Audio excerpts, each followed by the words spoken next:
Welcome to Samba Samba. Enjoy the video. You start by confirming prerequisites.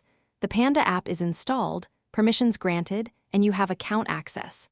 Once done, open Panda and sign in or create an account. This links your settings and data. Make sure to verify your email or phone so recovery works. Next, enable sync and automatic backups so your work is safe across devices. Finally, set a PIN or biometric unlock to protect the app. This secures sensitive features while keeping access quick. You now dive into the Panda workflow. Tap the plus button to create a new project and choose a template or start blank. Once inside, use the toolbar to add text blocks, images, and interactive widgets.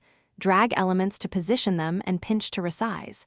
Make use of layers or grouping to keep complex layouts organized.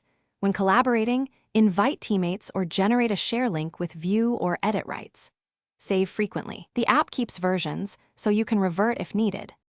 You finish by exporting and sharing.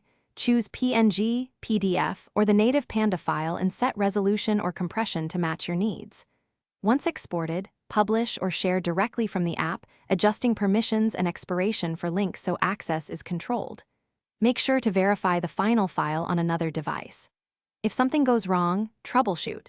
Toggle airplane mode, force close the app, reopen, and trigger a manual sync. This clears stuck uploads and often resolves conflicts quickly.